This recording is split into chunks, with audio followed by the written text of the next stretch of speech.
Hi, Fiona Lewis here from Super Savvy Business with this week's SEO and traffic news update. As a lot of my followers know, I went to the Google headquarters in Australia about 4 weeks ago. And when I spoke to Nick Leader, we spoke about the three big trends that Google are really paying a lot of attention to. And one of those things was social signals and social media.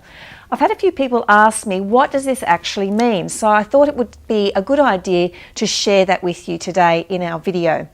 So there are 5 main things that can take place within social media itself or within your website, which have a direct correlation to how your website ranks and the sort of traffic that you get.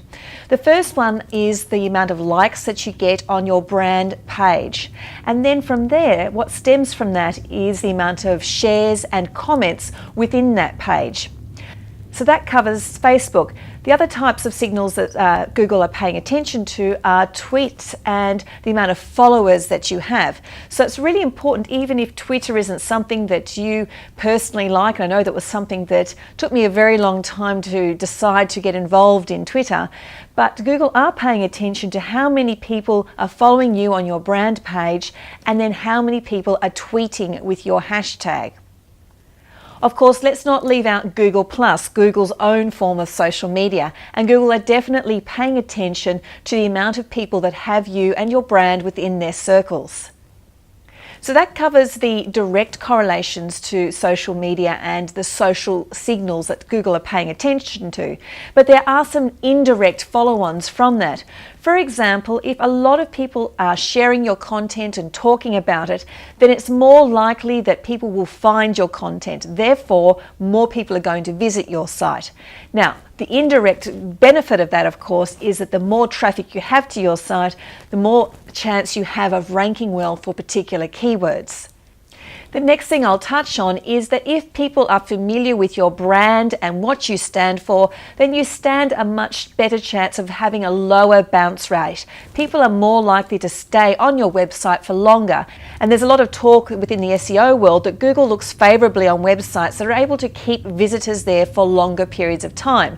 So this is yet another indirect benefit of having good social signals.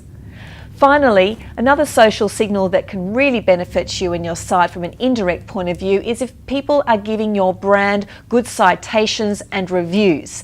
This is definitely something that Google do pay attention to, but most importantly, if you're getting reviews and citations, that's increasing the know, like, trust factor for your business and your brand, which we all know is going to help you in the online world.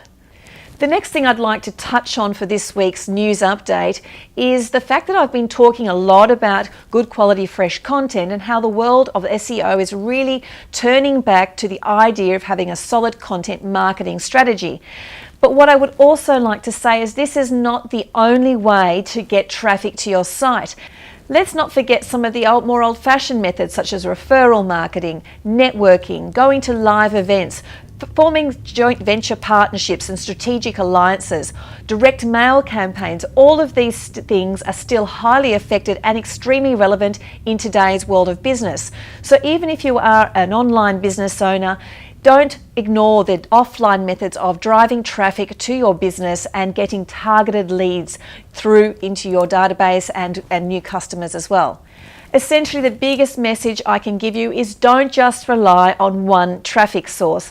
What works today in Google and the search engine results pages isn't necessarily going to work tomorrow. So spread your risk. Make sure you have multiple traffic channels that are bringing you those targeted leads. Of course, Google is a great source of traffic, but let's not forget things like email marketing, video marketing, a strong press release campaign, offline marketing like I just mentioned.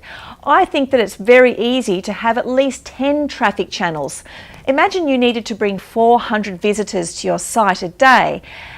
It might seem a little bit daunting to think that those 400 visits all need to come from the organic search results. But let's imagine that you have 10 different traffic channels, each sending you 40 visits a day. Social media, press releases, we have video marketing. There's so many different channels that you can use. So that is my biggest piece of advice for this week. Spread your risk. 1 is a dangerous number. I hope you've got great value from this video today, and we will look forward to seeing you in next week's Super Savvy Business SEO and Traffic News Update. My name is Fiona Lewis. Hope you have a great week.